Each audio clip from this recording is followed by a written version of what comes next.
Jesu wangithola, wangithola, wangithola, wangithola, wangithola,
bagcine basisa tingo tenyama kamoya ngoba bangadi lokunikwa kamoya kube ngasuka umvula akhale what Jehova ngaze yabonga azikhuluma bona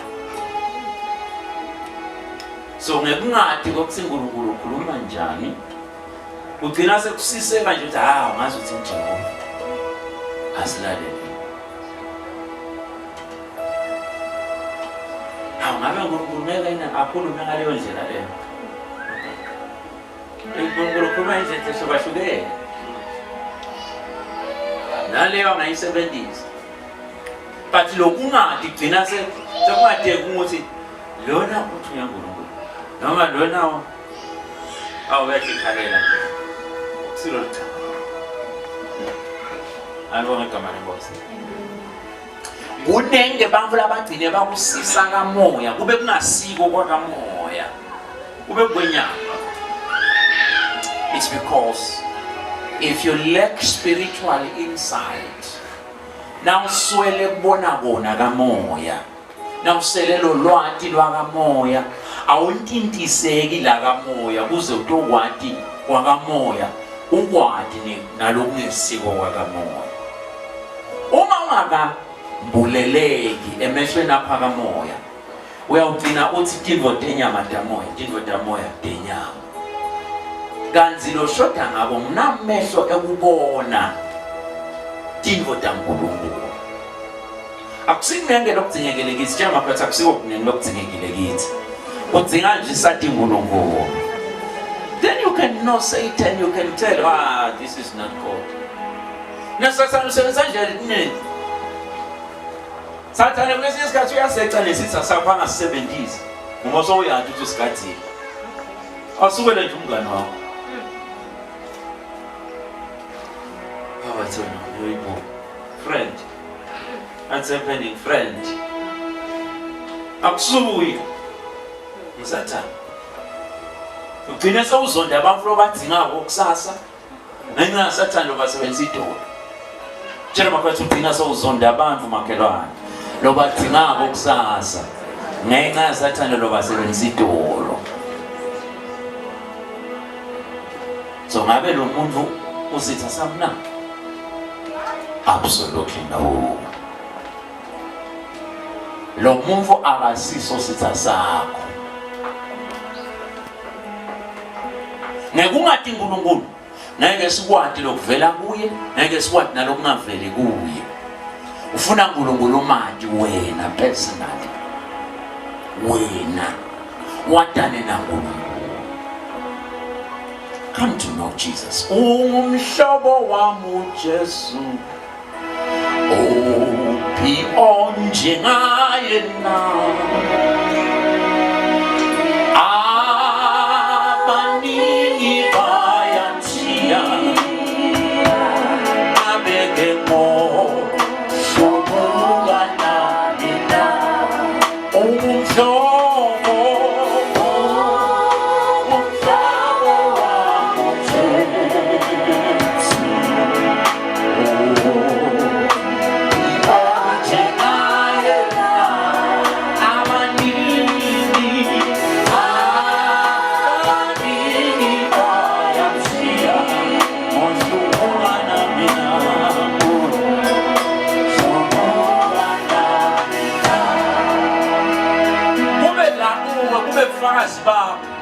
utika ngisose masuka ana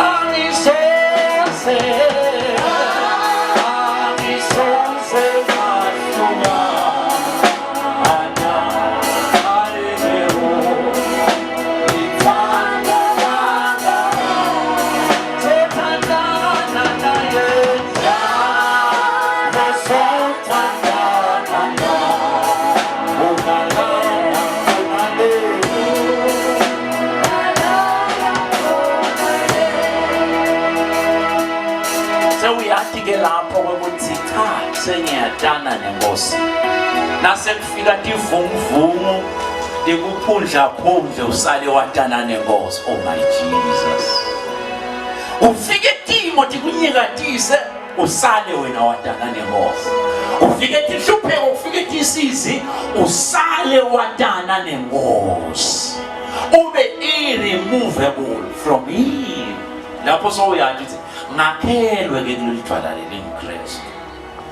Lothi sakhelwe edwaleni sakhiwe ngedwala, kwakhiwa le knitting, kuyahlanganiswa, kwakhiwa lesisekelo lokuthi siqine, kwendelwa qiniswa thina. Asikaqini nasingekho kuye, sigcine nasikuye, sigcine nasime ngaye. And we are strong. We are strong. Nakathi umoya wembuso uyakuvukela ungayishiyi indzawo yakho. Uthi I know the banner I'm fighting under. Ngiyamati lo ngakini. Akalingani, akafanani, akasinjengabo labasevele. Mukhulu lo la ngakini unalo sevele. He who is perpetrating, he lona lobanga umsindo empilweni yami munyinyana nakathathaniswa nalo ngakini. Ubeka mathi nehliziyo uyakuthokotela uNkulunkulu wadana nemuntu, uyakuthokotela uNkulunkulu ukuthi ahlale kuwe nawe uhlale kuye. That's the glory of the Father. Ngathi mina uNkulunkulu ukuthi angahlala ebantwini bonke ngasikhathi sinye. Kungabe uthi uNkulunkulu walo uhlukene naNkulunkulu walo ya uhlukene liyena lo Jehova akhulume kulo, akhulume nakuloya, akhulume nakuloya, kodwa kube uNkulunkulu lofanayo. Ngasikhathi sinye sihlangene nje la, bahlangene ngala, bahlangene ngala, bahlangene ngala, bahlangene ngala, mhlaba wonke uNkulunkulu munye ukhuluma nabo bonke. That's the glory of Jesus. Ingatimlo yakhe isemtibonakaliseni ngesikhathi sinye etindzaweni etehlukahlukene ebantwini abeshe. Ingatimlo yakhe yabonakala lapho. Ngolokumenta abe mkhulu, ngolokumkhathimlisako. Kanti lithi Sathane ukopa ini? Because Sathane ukopa lo kungako asakade emadimoni all over. Nanaye ufisa kuba sebantwini bonke ngasikhathi sinye.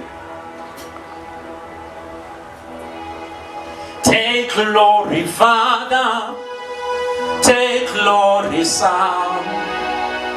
Take glory, Holy Ghost, now and forevermore. Take glory, Father. Take glory, Son. Take glory, Holy Ghost, now and forevermore. Encwadini yabaseKorinte ngevesibili sehluko 20 yabhala Pawula la nelibandla labaseKorinte, seKorinte wesibili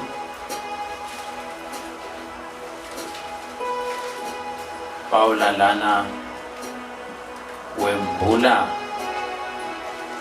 uNkulunkulu kulabantu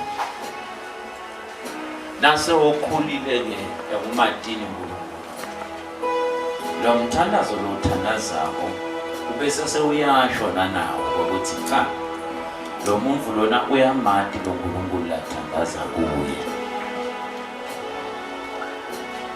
Akubi ngumthandazo wetimo, akubi ngumthandazo wemizwa, akubi ngumthandazo wekwesaba, kodwa kuba ngumthandazo wekukholwa. Wonke umthandazo loshoda ngalelivi. Incumbi yabantu basuke nje bedlulisa leli hour lekuthandaza noma lesikhathi sekuthandaza. Na ungene emthandazweni wakho, wathi ngani ukuthi nyalo ngikhuluma naNkulunkulu? Number 1, uNkulunkulu uyayathi inhliziyo yomuntu. Uyawubona moya wakho. Uyakubona uqinisile. Uyakubona uNkulunkulu nesikhathi utendisa. Alesikhathi inhliziyo yakho iqinisile ifuna kwathi yena.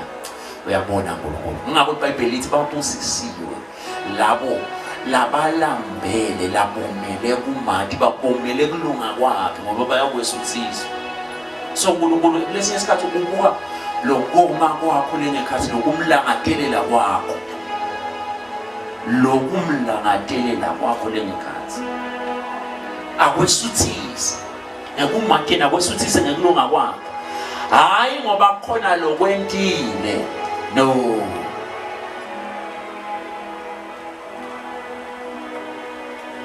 Abuke lokulangadelela kwakho. Lo mthandazo walomuntu nangabalangadelela uNkulunkulu ngekweliqiniso. Uyamsusa lesigabeni sengathi umla amfake kwesinye isigaba. Ube lo muntu angathi efika nje athi uyalangadelela ufuna uNkulunkulu uyathandaza athi khanze kwayena asathandazela impilo yakhe abe kwayena angaqonzi. Kwesibili angathi khanza lo muntu athandazela impilo yakhe ngendlela la angayicabanga angangena emthandazweni. Aphiwe nemavi emthandaza. Athi khanze ageleta la khona nana yangadicabanga ukuthi asimine ngingageleta ninganahlobo nayo.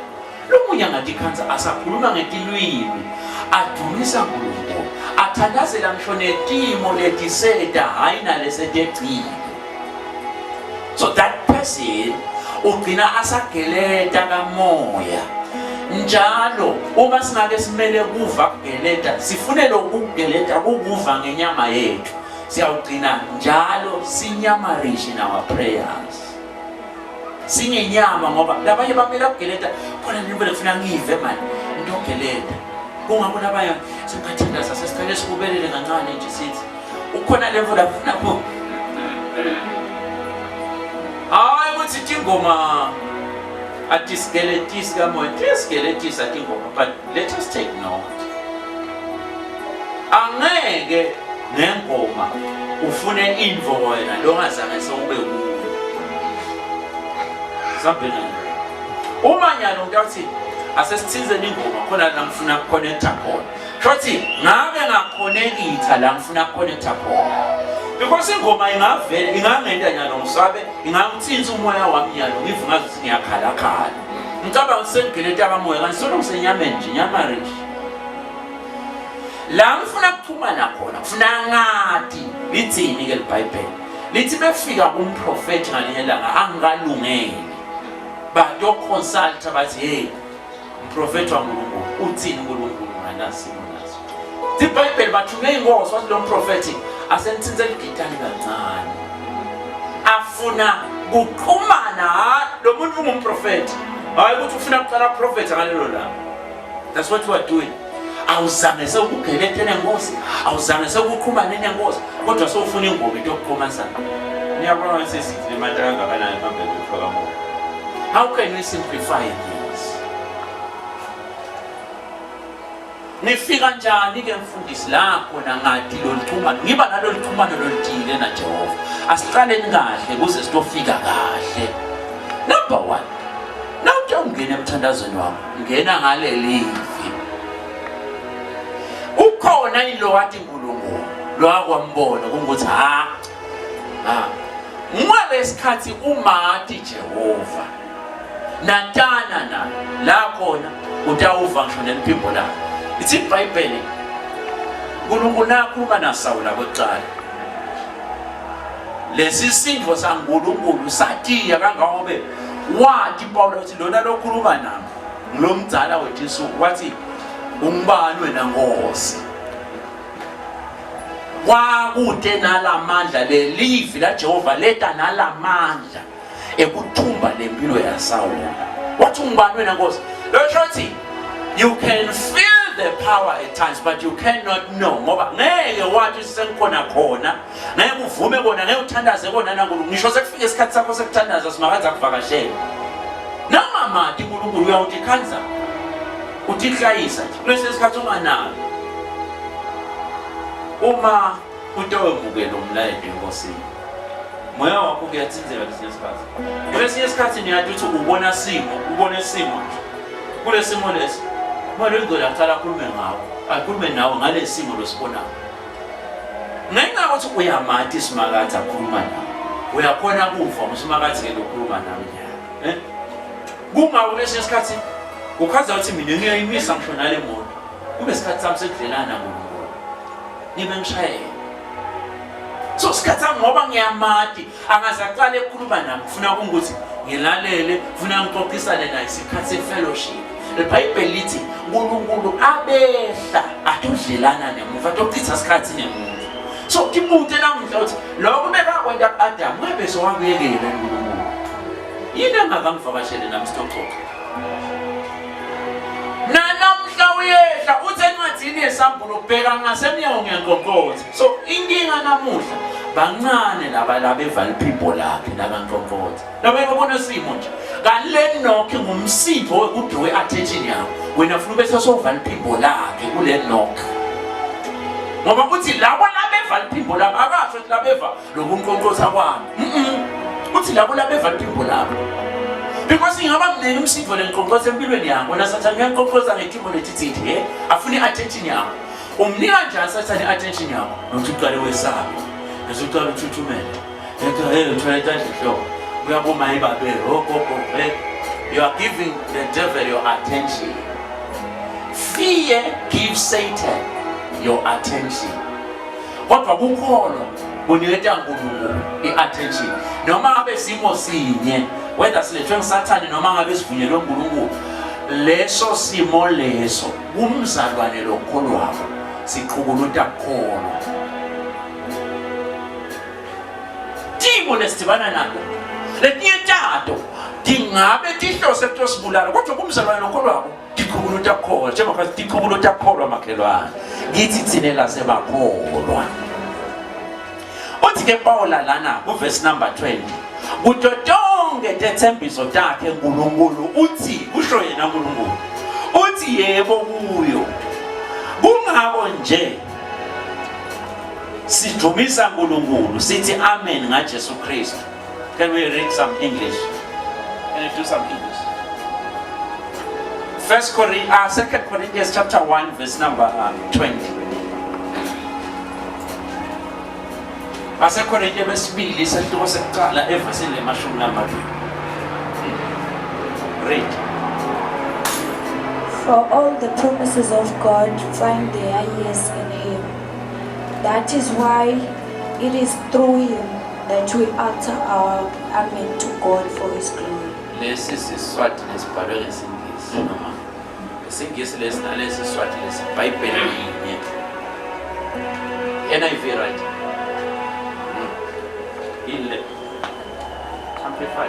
Amplify it a bit. For as many as are the promises of God, they all find their yes answer in Him. In Him. Buye. For this reason, we also utter the amen, so be it, to God through Him, in His person and by His agency, to the glory of God. So letethembiso taNkulunkulu tinguyebo buye na ungena emthandazweni ngifuna uNkulunkulu anginake ngifuna uNkulunkulu avumelane nami ngifuna uNkulunkulu axoxisane nami tsinza letethembiso ta ungatikhanza ungathandazi entsandweni yakhe ngathi ngani ukuthi ngithandaza entsandweni yaNkulunkulu Dethembiso takhe dilayishe insandlo yakhe ngeke athembise la ngakufuna ukubona ngawe. Lokhu lafuna ukubona empilweni yakho uyakwethembisa uthi ngidawuba nawe. Angeke ngikushiye. So ngikusho njalo. God has already encrypted his will in the promise. La ngekhathi kulesethembiso kunensandlo yaNkulunkulu. Ngathi ngako ukuthi uNkulunkulu ufuna insandlo yakhe ngokumthi mina nginakekeleke. Uthi ngidawuba nawe ngoba ngifuna ukunakekela. Ngidawuba nawe ngoba ngifuna wehluleke. Ngidawuba nawe ngoba ngifuna ukukuvikela. Ngidawuba nawe. So ngaloko na uthiza le dethembiso takhe. Uthi uNkulunkulu yebo because wena ungamthukuluta ngalokuphume kuye. Uma Jehova akibophelele uNkulunkulu munye nelivi lakhe. So nawungena emthandazweni wakho babe ngiyabonga. Lithithe iBhayibheli famani kubonga. Wotani kuye ngekubonga. Nemthandazo nangekubonga with prayer and thanksgiving. Lithi iBhayibheli draw nigh unto him with prayer and thanksgiving. Lithi iBhayibheli ningayimisi imvume. Nanifuna kusonzela uNkulunkulu. Sonzelani lithi iBhayibheli I will draw closer to him with thanksgiving in my heart. Lentfotha leMdavid ebeyadi ingene emagcekeni kaNkulunkulu. I will enter his gates with thanksgiving in my heart. I will enter his courts with praise. I will say this is the day that the Lord has made. I will rejoice for he has made me glad. So, it's in the Bible. Umusa uNkulunkulu musha. So why worry every day? Kwami uthatha lempiwe kona lomlelangos ngidalifusha ngidaliphila ngalo musa lemwemukele ekseni. Lo musa lo uyekela kuwemukele ekseni ukwenda wena uchubeke ngenyama yakho la ngasachubeka. Ngwemukela njani umsanguluko ngekuqhukuluda ngale live. Lithi live la uNkulunkulu. His mercy I know every morning. Umsaka uNkulunkulu musha njalo ngelanga. Ngemukela lo msaka Nkosi namuhla. Angilathi ilanga lingiphathelene. Alelani don't push it. Uma sewakhe lokudlelana naNkulunkulu. Uthi uyakuyolala. Ulale ngale dethembiso. Uthi ulala ube uzindla ngale dethembiso. Kungako uthi uqhubeka nekulala ebuthongweni bakho uNkulunkulu angemi uxoxisana nekuministerisha empilweni yakho. Ngenta njalo impilo yami ihlale inakwe emazulu. Anginake kwemazulu. Dingilozi ntontoqe atikakati kwebantu tikati kwemazulu. Dingilozi they are messengers. Wena nawungakuthi thumele uthi hey dingilozi asengijime niyongentela noma asenahambe niyongikhiphela nangemakhelwane. Awuthi qoshini. They will never be activated to do carnal things. They are ever activated to do heavenly activities.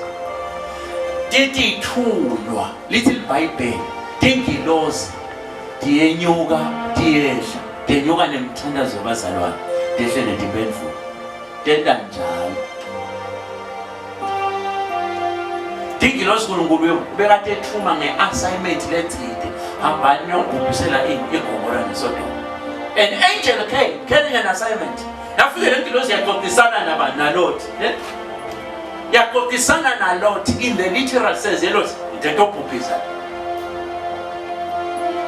Athi lo thayo umekancane. Asengibuke bamva bami na utoke hlobo letutale na. Ngicela sinangeni. Insinziso ivela kuNkulunkulu. But kuze wena utoyinambethi. Niyathuthi uyamdinga umuntu.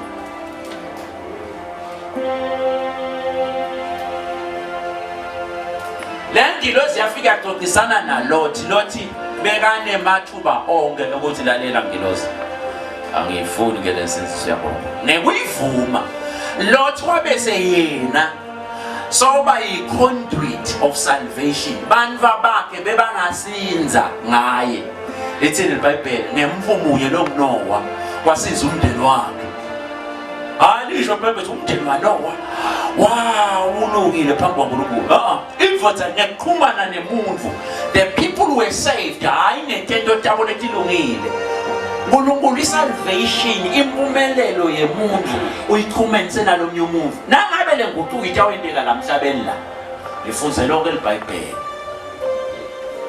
kwanisho sowunikele ngisho sowuthandazile lichaza kahle iBhayibheli lithi nikelani nitawuphiwa lithi bandvu batawuta balethe kuwe they will bring letibusiso lotibhekile nje titawukhanga ngebantfu because prosperity here is connected to human beings ungabo thina sinyathela ngisho tindlela tethu tesibusisa nekuba khona nekusisambe ngenyanga lo muntu lona ngathi ube sendleleni yakho what if uNkulunkulu bengamise lapho amisele ukuthi wena wamthinta ngenhlitiyo yena uyawukhulula tindvodani tenyama lotidzingayo uthi wena gudlu okay sengigudlulelani manje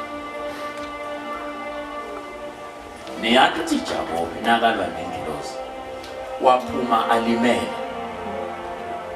kodwa waphuma nesibusiso what if lo muntu lamise lapha endleleni bengasuyisho nemuntu bekuyingilosi gudlu le ngilosi beyitojoy attention yakho ojoy mukela uNkulunkulu ubuka umuntu ukhoboza that is how Canaan we can be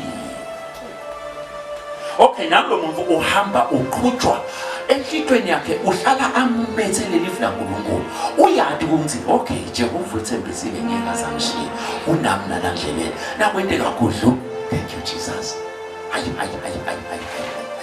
nakuthi kudlu ukuthi wena thank you Jesus uyathanza uthanza nangabe le ingilosi le la ishetivo takho utawutithola tonke because thank you Jesus na uqala kumbonga ngoNkulunkulu iBhayibheli lithi matise indlela takho tonke utawuphumelelisa tonke indlela takho tonke indlela takho tingaphumelela hayi ukuthi endleleni yakho ithi bana naloko sawunqifa abantu soyakhiva yonke le why Canaan will kill you Roma 8 verse number 6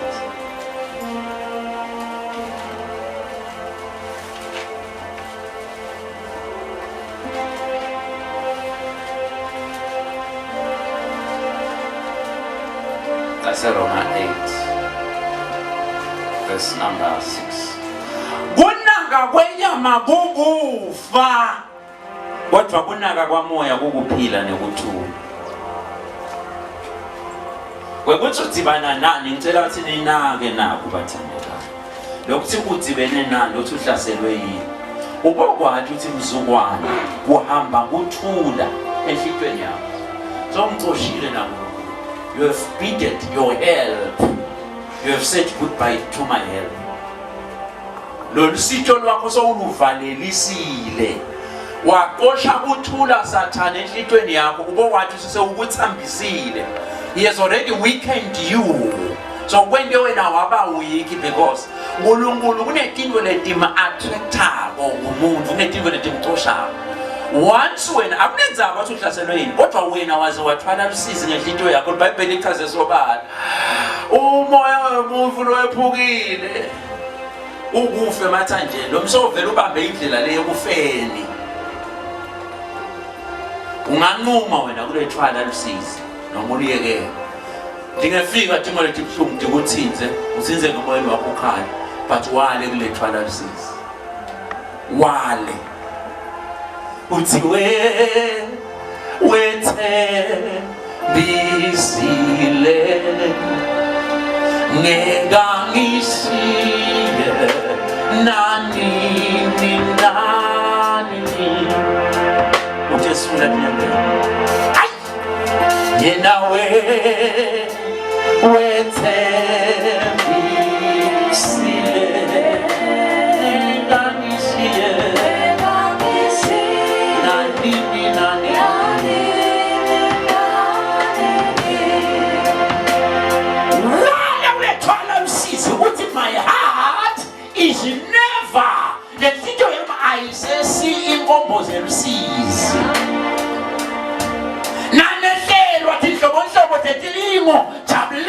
ithobo itawuphangaphi le njabulo usala ishebusisi khahlela lo lusize eqala utawuva injabulo yamoya oyingcwele injabulo isithelo samoya oyingcwele but ungaka-activate kusebenza kwamoya oyingcwele ngeke uyinambithe ke le njabulo.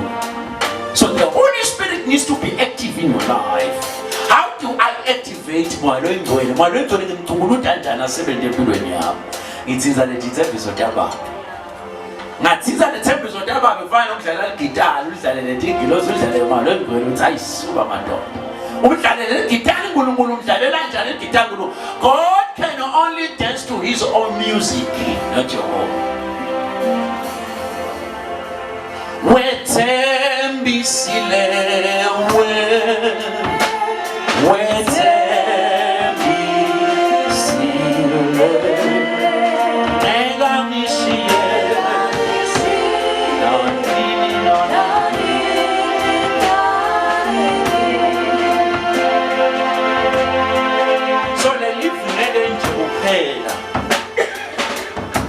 lithumbe moya wakho likhombe kulunga kuphela. Lelive litawuphize lithumbe wena. It will arrest your soul and it will immunize you against sin. Lelive libese liyamgoma umuntu limgomele esonweni. Sambe kanje. Nangabe bakugoma abasho ukuthi lesifo ngesiklasela. Nabe bakugomile nje akushiwo ukuthi lesifo ngesiklasela. Kuthiwa nangabe sesihlasele lesifo umtimba wakho utawukhona kulwa naso uncishiswe amathuba ukuthi lesifo sidine sikubulele. Umtimba wakho utawukhona kulwa nalesi right, but nangabe ungagoma shothi umtimba wakho usadinga emalanga akusho ukuthi lesifo sitakubulala. Umtimba wakho usetawulwa nalesifo, but nangabe umtimba wakho utawephutaphuta kwakhala amasoja noma ukhanjwe ukuthi umtimba wakho ubhizi ngaletinye tifo bese sekuthika beta nokulwa kwalomtimba nalesifo likhona namhla. So uma umzalwane ahlala athiza le live laNkulunkulu ehlitweni yakhe aphila ngale live amumethele live ehla enyuka ngile live laNkulunkulu, hayi ukuthi bathandekayo ngeke kwenteke ukhohlwe kusidla ngale live laNkulunkulu. Lesinye isikhathi ube busy bakhohlise bekwenyuse, but njalo na uphiza ukubuya to your senses please also take more of me, give me more of you. Ngikwamkosi ngawudlulela. Please ubuye uthi thank you Jesus, thank you Jesus. Noma ngabe usetikwani uhambe etikwani lamanye eva ahlaba lokumbonga umathisa uthi ngiyabonga Nkosi ukusoluse khona wena ukangishiya. Now thank you Jesus, you are thanking him for what he is capable of doing in your life. Kulesinye isikhathi umbongela netinvo latendako manje because akutsho na usenkingeni uNkulunkulu angindilutho. Manje awusasusa umuntu le utakukhipha. Wayekela kumbonga awukuthathi activity emazulu empilweni yakho. Tshela makhathi wayekela kubonga makhelwane. Awukuthathi kusebenza kwemazulu empilweni yakho.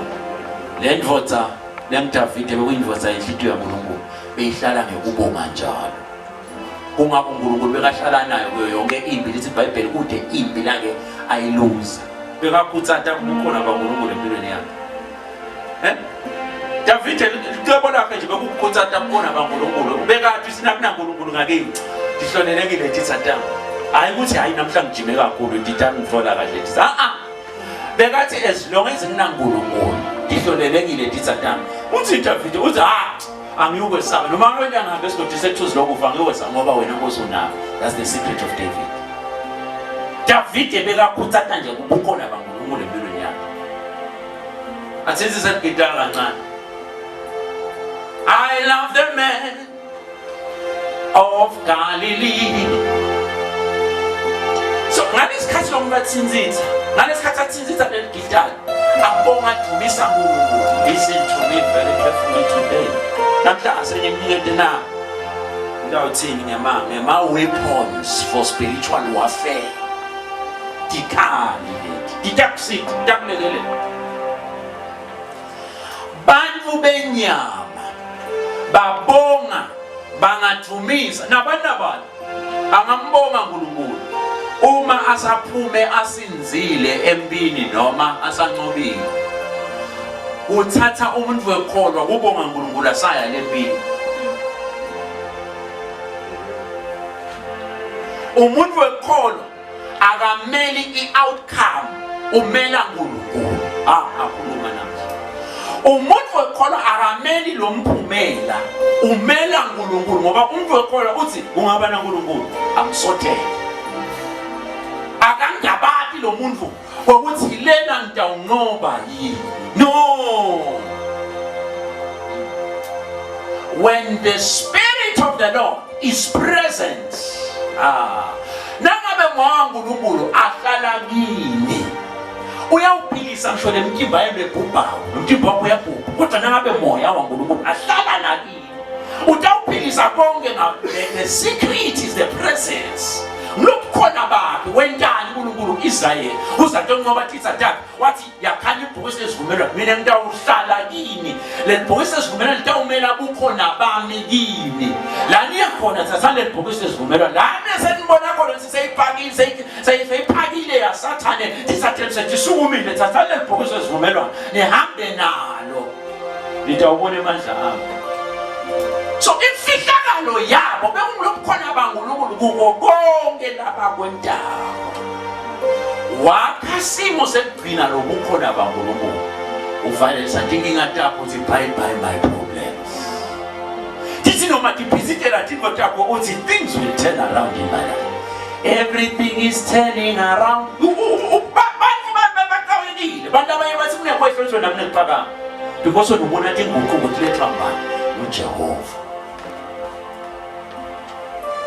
Jehova kwathi umuntu wekholwa inemakhelwane. Thatha nasikhali nasi. Let us understand the sacrificial nature of worship.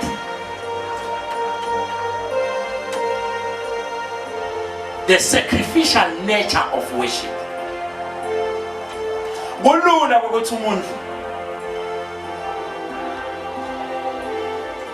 adumise uNkulunkulu atsinzelwe. Father, we offer praise, we glorify your name.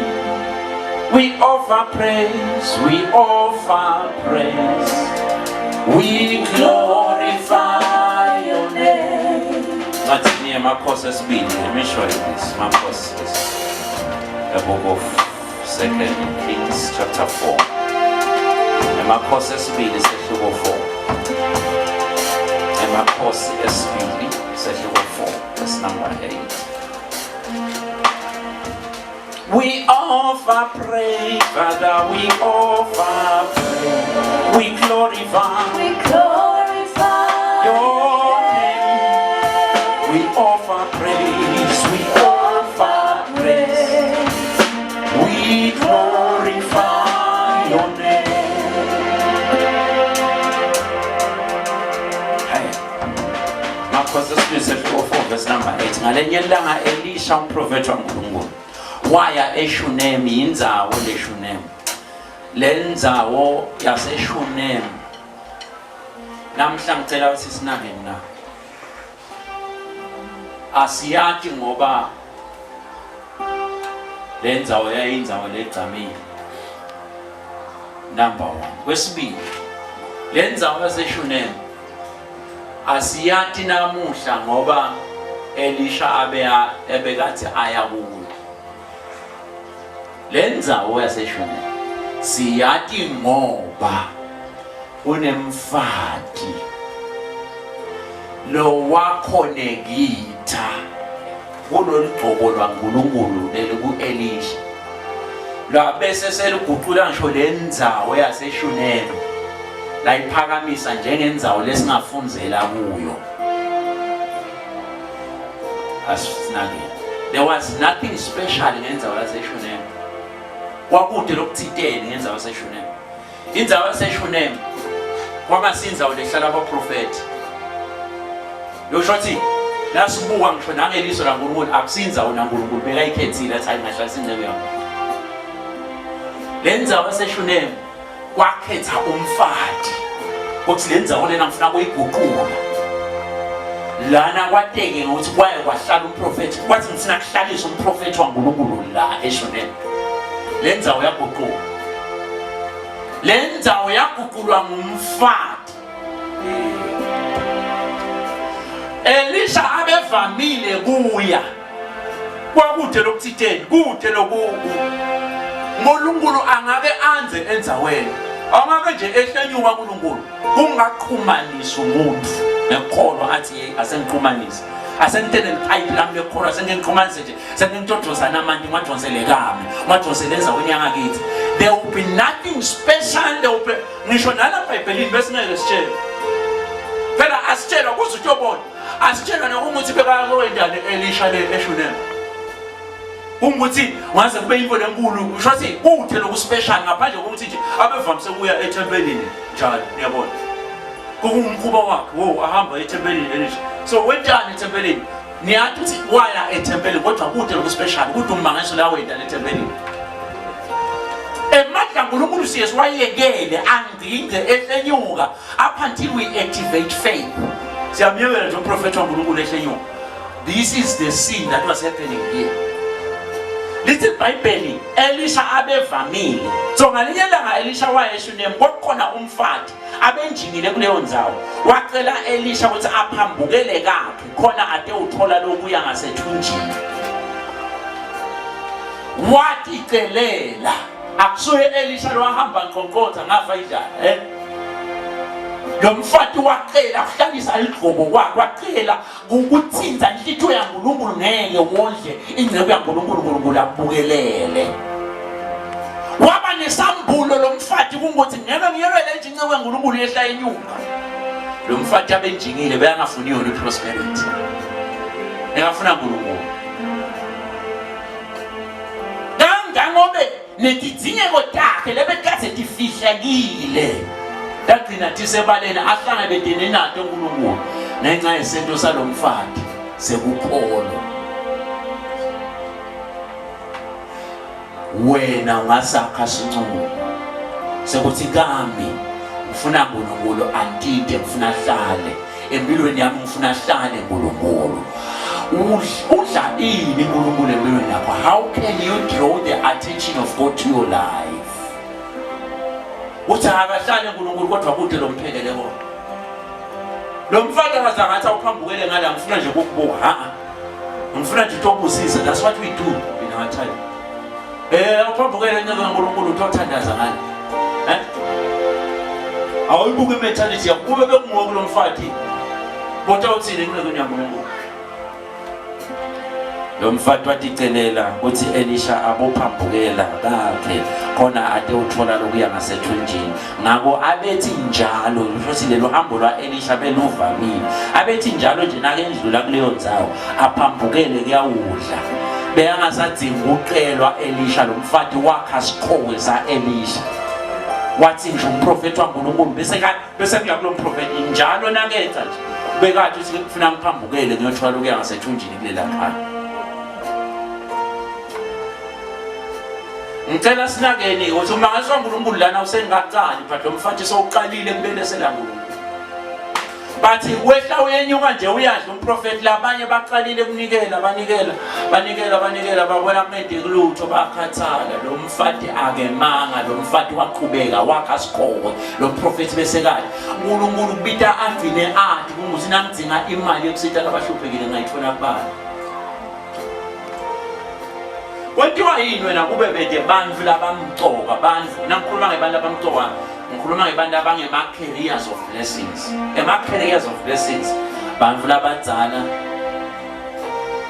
dinge kuNkulunkulu umdzala akushayela incingo aqela ukuthi umside ngento lethile lo muntu lomdzala ngekuthi nje umdzala kuyi career ye blessing. iBhayibheli lithi hloniphani batali benu. Wonke umuntu osesigabeni sekuba ngumntana wakho ulayisha isibusiso lo mflo. So nangabe uthikwa abantu laba kanjalo empilweni yakho bacela ukuthi ubaside ngento lethide ngenxa yokuthi bayazi ukuthi vele wena uyasitana noma uhlala ubasida ubokwathi ukuthi uNkulunkulu lapho so uyinakile impilo yakho noma wena usengaboni lutho because wakha sikhowe lo mfati uncebe yaNkulunkulu bese yathi ukuthi indawo endlulelana lapha. ukholelwa ukuthini. You must give up until awunendzaba wathonekela ini uNkulunkulu ukuyihliphile. Akunendzaba labanye banikela inhlitiyo yabo agcine athi uNkulunkulu zakhe inhlitiyo lena ngayisebenzisa. Labanye banikela ngemandla abo athi uNkulunkulu nangifuna nje ukuthi uthenza thimbe letithinte noma ngafika ini la noma ngafika sihusho nakathi uNkulunkulu uthi nginebamvu labantu awukhona ukuthi bafike bathanyele enkonzweni nebamvu labantu wanikela lo mfati kwagcina sekusikhowe. Lo shothi sekulula ukuthi uNkulunkulu asangenta noma ngani lithi ke iBhayibheli lo mfati waqhubeka njalo incebo yaNkulunkulu eyiphambukela ke ukudla. Lo mfati wase ukhuluma nendvodza yakhe wathi ngiyathi ukuthi le ndvodza levamise kuphambukela lapha ekhaya ingumuntu longcwele waNkulunkulu. Nayikwazi le nto beyingakadiscusswa nasekhaya kwakushanje kwaba ngumkhuba. Nakunemikhiba lemihle leFrancis yethu esifazalwane. Thane ukubusiseka. Nangabe kuvama kwetha abantu labangathithi kahle ekhaya. One day ngathi ekhaya kithi kungukuthi kunesibusiso lesikhona noma uNkulunkulu uyafuna lokusibusisa. Lekhaya kwetha inhlanya tiyathi khona inhlanya tale ngakithi bantu abakhubethekile njengoba. Tiyathi uthi ngaze ngikunalikhana le ngeke njenga. Nami ngishane ngophansi lekhaya kithi. Mzukwana bawujikisa umuntu lolambile bangamniki kuhle. Mina ngayivala lempompi wabona balami. Because akungisiti in any way. Lokondla bona kungisita ngawuthi 0.5%. But ngalesikhathi mina ngondla bona babese sebangondlela nasiya sahambi nasiya sinzinzi. My Jesus. That's where I reap blessings. Uma mina ngiletha kudla la khaya. Bona babese sebanginakela nanguya. Oh my God. Ngoba leli khaya lakithi liba sikhowe. Sane mihambima njengoba iBhayibheli lisho. Le mihambima uyinakile uNkulunkulu. Nabantu abangafika bathi batholakala kahle bahambe behlambele noma ngalamba ndalaleke batilambisa ngokuthi bangayile ekhaya. Noma bangeta everyday ikhona le ndvodza bephatha iBhayibheli. Ihlupha nami belethe imvuselo yethu awufike ukufakaza ifune nje ukufakaza la hour lonke. Nani ngayathi ngonakalelwa imvuselo yonke. Ngoba iphatha iBhayibheli futhi ithi nayikhuluma ngathinzeka abantu la. Futhi nayibeke kahle yaphambana nale ministry yena sethi nje ikhuluma ngeministry ukhazi ukuthi nginabantu abakhuluma kabi ngeministry of laying of hands nganolela tikozote. Bathi ibeke selengebe yathi ukuthi lekhaya kufuna yethe ekhaya into ukuthi ngihlale ngibakuthe lekhaya seyashonana engcina siyashonana. Bathi mzukwane ikhumbula iba ngasephuzuma iyathi ukuthi ufuna yecenga kuphi into othola kuhle. Ngicela kusho ke le nto leyo bathandekayo akwentiwa umalondiwe kwenziwa umuntu. Lo mfati lo wakhetha wathi ngcumela yena ngifuna incebo yaNkulunkulu ithole kudla kabi. Wena uthi ngcumela wena ngifuna ukunikela ngana imali naye. Mina ngifuna ukuthi nginikele ngalokhu ngaka uNkulunkulu. Uthi ngcumela wena. Uthi bophelele uNkulunkulu ngifuna nje ukubamba la standard nasi. Hayi ukuthi nginikela ngalokhu ukhonyana lishintshile khona. No, uyatingcumela. Ulomholo waNkulunkulu ngifuna udle lo ngaka nawe. You make a decision. Lithi ke iBhayibheli lo mfati wase ukhuluma nendvodza yakhe kungukuthi lena incebo yaNkulunkulu. Verse number 10 asakhe ikamero lencane tikwendlu bese sifaka umbhedze nelitafula nesitulo kanye nesibane ekhathi ukuthi akothi njalo nakendlule angene ahlale khona nakede lapha kithi.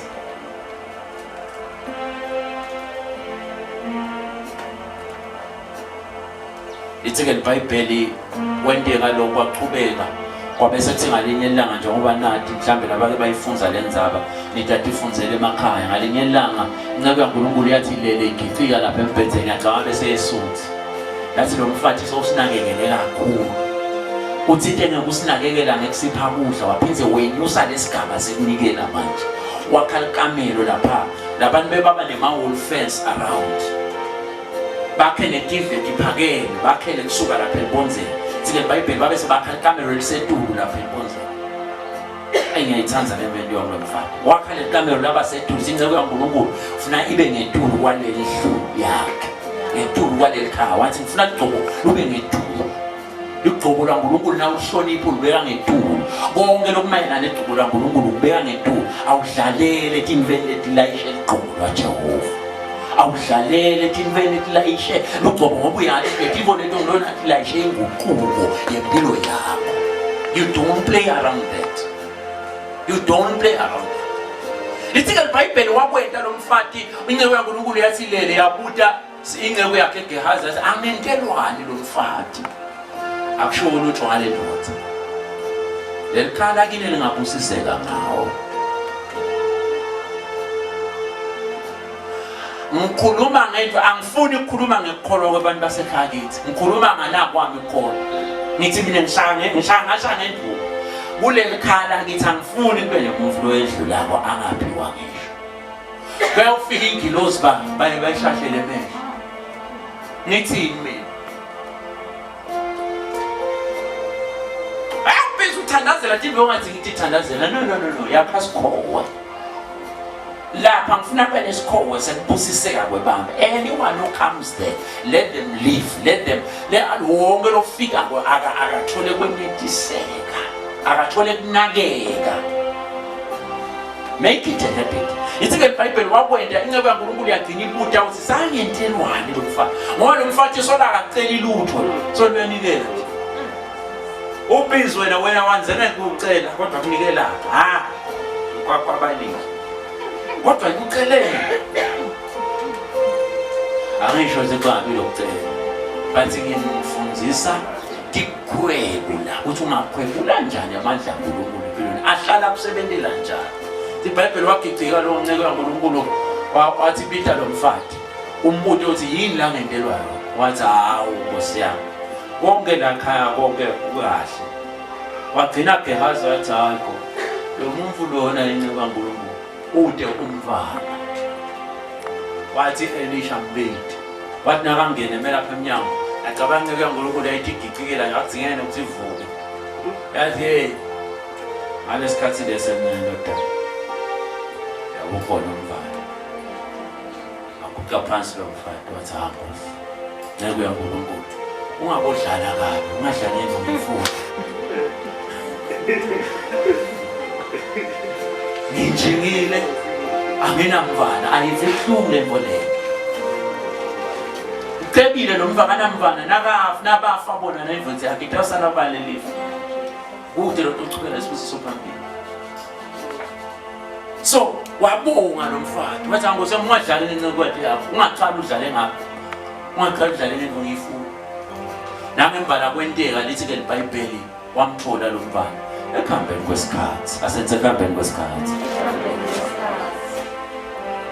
lo mfana lokade angumfana amtholile lo mfati lithi iBhayibheli kwenteka ngalelanga basemasimini neyise wasebenza nje wathi lo mfana yathi ngiphathwa inhloko kabi baba lo baba wathumela lesinye se-7 wathi ngiphikisene kumakwakhe nangembala wafika kumakwakhe iBhayibheli wamgona amakwakhe isikhashana nje athi mhlawumbe inhloko itawuba ngcono iBhayibheli wafa acamelela amadolweni eningi.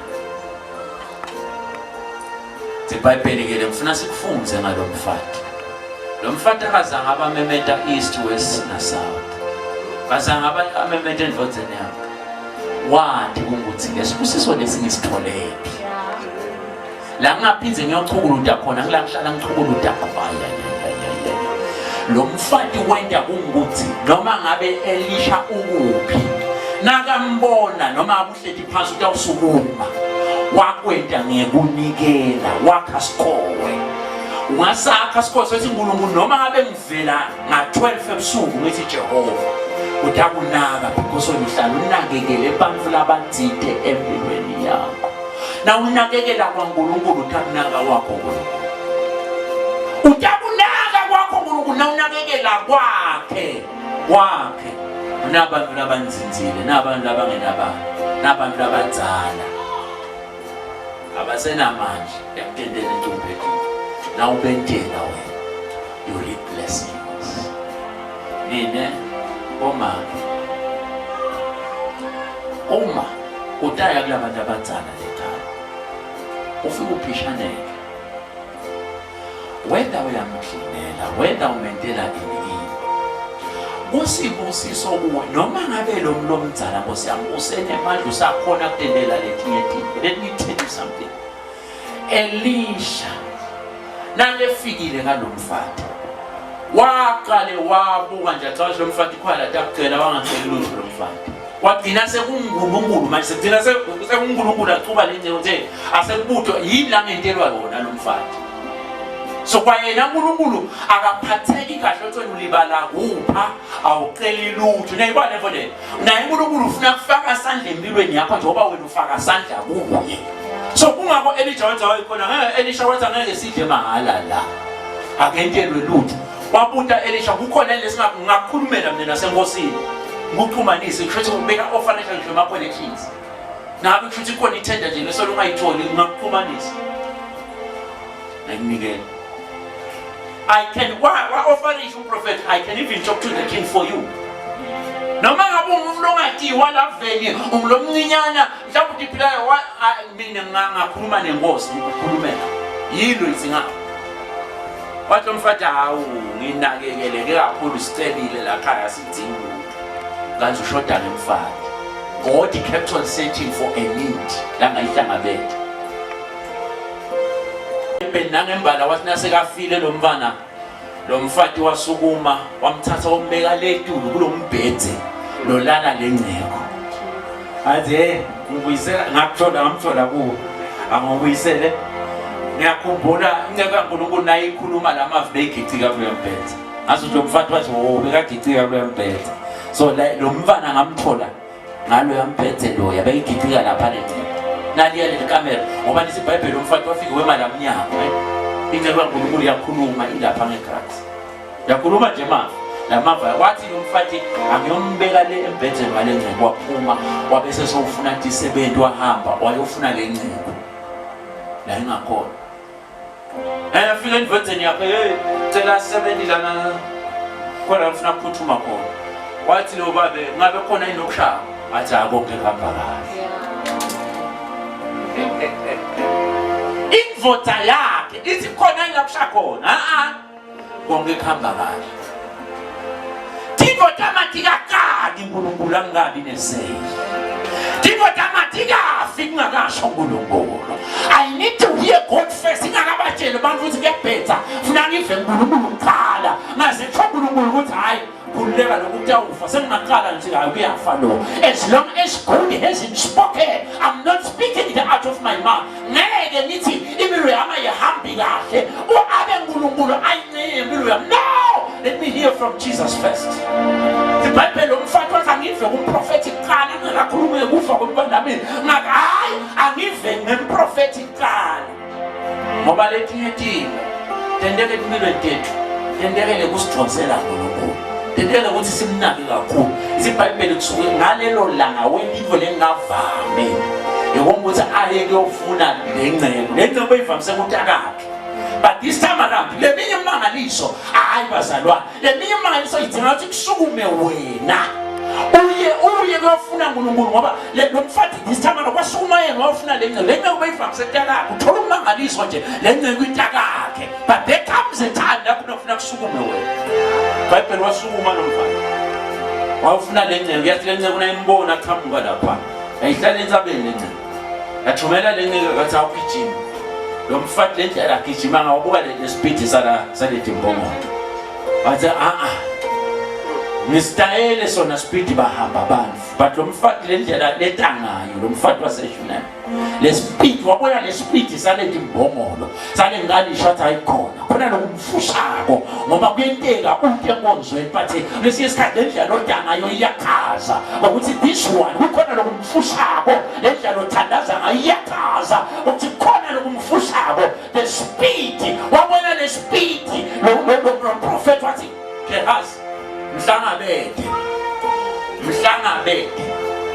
umuntu othi ngabe uhamba kahle endvodeni yakho ekhaya umfana ke buye konke kuhamba kahle wathi lo mfati Gehazi konke kuhamba kahle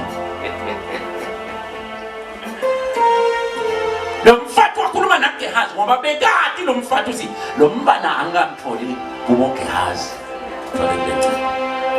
Lenze kuyakhuluma live ngalamafishane la kwathi uthi lesifiso sami ngisithole kuNkulunkulu ungakhona kumela kuyena lo nkulunkulu.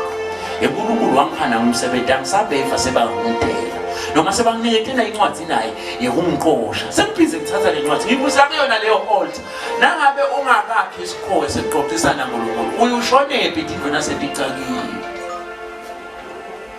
uye ushonephi indlu nasetingasahambi Bible wefika kule nceko lo mfati wamthela ngedinyambeni amtshela le story sakhe uthi wangipha le ndvodzana kasibona mongilethela usizi ungathi usisuka kuNkulunkulu athi usizi bazalwane kusho le Bible tibusiso takho uNkulunkulu athi usizi uNkulunkulu naphe iBible kwabe sesephinze kulahleka lona le Bible uphize ubuyele kulo uNkulunkulu yeNkulunkulu phela tibusiso takho athi usizi masungena kampeni eBible enjoy iBible esikhashana bese sephize le nyamala you go back to the same God. One day uNkulunkulu wayangisithi angene e-university akuzange kube malula kimi ngene e-university angiphasile ngibehlule bonke esikolweni kodwa ngene e-university kwaphela umnyaka labanye bahambile bonke le-university mina wathi ngathi ngiyofuna umsebenzi ngiyobhadala esikolweni uthola lama symbols loku-applya nje kimi kwakuyinzaba esikolweni bathi ngesinike ama symbols uyakoloka wathi ngathi ngiphume esikolweni ngiyofuna umsebenzi cabanga sengidose emadima ngiyongena nje e-university kwakulukhulu ngasebenza ngayithola imali ngabeka badala esikolweni thola ama-symbols zabo sengiyacala-ke manje ngiya-applya sengi-applyile ngiyaqhubeka dingeni abantu noma bangemukele e-university bangemukela nje kulenye ikhozi lengakase ngiyi-applyele ikhozi lengayicabanga ngisho kulela yangicala dingeni sengimi loyo sefuna ngisukele sengithi nale mali sengiyele nokusebenza sefuna ngigcinde e-university manje ngicela nimshintshele sitabukela please enkulu ngicela nimshintshele siyayilungisa indaba yakho ngangigcinca up until ngaze ngathola labaseDube e-university bathi hayi ngenxa i-university iyavulwa nyalo in 2 weeks time ngizaba kusesitayiteka seyivuliwe e-university nyalo saluhlala uthi utofunza le course leyo sikulungisela ngeke e-university ngatofunza i-course leyo ngazange sengiyi-apply nangu uNkulunkulu angiyekele ukuthandaza lo nakhona lapho ngithi akutokucela kungukuthi Nkosi yami ngicela ningibukele ngaye ngicela ubufakazi bami ngakhanza le-info ngingakhani kulutho kungumsombuluko nangiyibuka ngakwami ngi-assessa nje ngoba emabhabhala sengiyawathi kubani ngiyasola benelibhabhalazi ingakhani ukilutho ingafuni lutho akusinento nje yana phela ilivoza letinayikulu inelifu lelikhulu nalelo office layo selikhulu nayikhuluma khona le office vele ungagcina uphumeni ungakavalelisi ngiyasikaphata nini ngi-applyele ema-homes lana bese sengiyakhohlwa ngiyongwetshe lokuthi lana nangabe hayi bo ngiyacela lana nangabe to-asepthe basithole kuhlala abantu isinethi ngayadi ngangena e-university kwasathane kwakulwa nempumelelo yami kwakulwa wathi kusesenjalo nakhona isakhuluma nendvodza ngasithiwa live laNkulunkulu lelathi hayi live lempholile liyadiwina shidiyothinkulu ngathatha lelo live ngathulela ngayekela kodwa njalo phinzi litala nendvodza ngathi ngabuya phansi athi ngiyacela ngasithiwa kule live otherwise kube ngaphakama beyineke le ndvodza iyongiphenyele amafayeli ngicabanga ama-students la applya kodwa futhi angakanani thousands yathi ngathi indvodza yiye kuyophela that night ithi boom kubuye emva kwa-15 minutes ngathi wathi uNkulunkulu soze-17 namanje angiphuma ngawe-30 ngabuya ngamesa ngisabeke 15 minutes ngabekisa nje lapho 30 minutes ngabuya ngakhanza seyitholile iphepha lami seyithulele iphepha lakho nakhona lapho ngangikhazela angizange bese uthini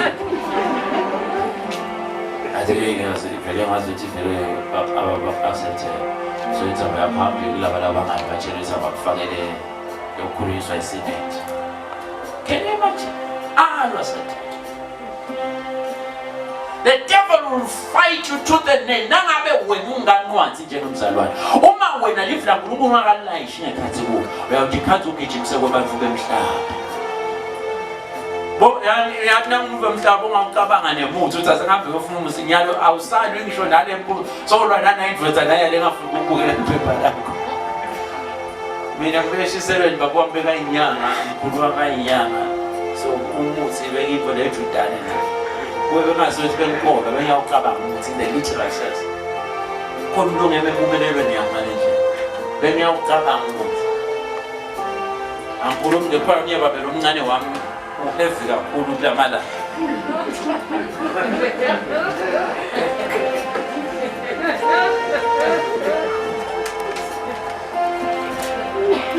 Ithe iBhayibheli lomfati wakhuluma nenceke kaNkulunkulu nangembali inceke kaNkulunkulu. Yathi miyekele ngoba Gehazi nakambona awa lapha phansi enyaweni kale nceke. Wathi yamkhweshisa wathi miyekele uNkulunkulu umfihlele. Usemsizini.